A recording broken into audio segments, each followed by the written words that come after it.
শোনো শোনো শোনো সবে শোনো দিয়া মন, আজ আমি রেঁধেছি ইঁচড়ের রেজালা যতন। ধুয়ে রাখা ইঁচড়গুলোকে আমি একটা সিটি দিয়ে নেব প্রেসার কুকারে। পরিমাণ মতো নুন দিয়ে নিচ্ছি।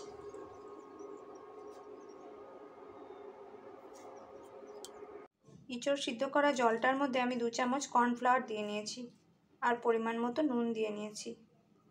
ইঁচড়গুলোকে ওই ব্যাটারের মধ্যে দিয়ে নিয়ে সমস্তগুলোকে একসাথে মাখিয়ে নিয়ে তেলে ভাজবো। কড়াইয়ে পরিমাণ মতন সর্ষের তেল দিয়ে নিয়েছি, ইঁচড়গুলো ছাড়ছি। আমি নিয়ে নিয়েছি স্লাইস করে রাখা পেঁয়াজ, একটা পেঁয়াজকে ডাইস করে নিয়েছি, একটা টমেটো, 1 ইঞ্চ মতন আদা, 4টে কাঁচা লঙ্কা, 5টা কাজু, 5টা আমন্ড আর রসুন, শসার কোয়া। সবটা ইঁচড় আমি ভাজা করে উঠিয়ে নিয়েছি।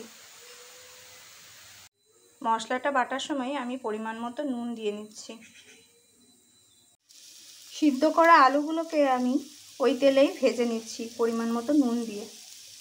ইঁচড় আর আলুগুলোকে ভালো করে ভাজা করে উঠিয়ে রেখেছি।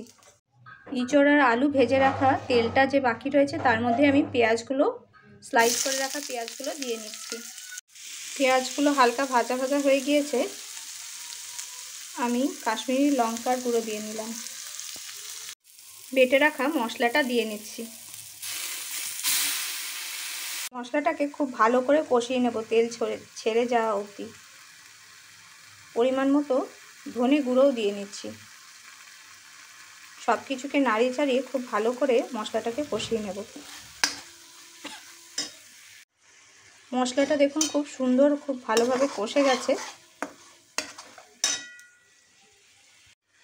আমি ভেজে রাখা আলু আর ইঁচড়টা দিয়ে নিচ্ছি। আলু আর ইঁচড়টাকেও মশলাটার সাথে বেশ ভালো করে কষিয়ে নেব।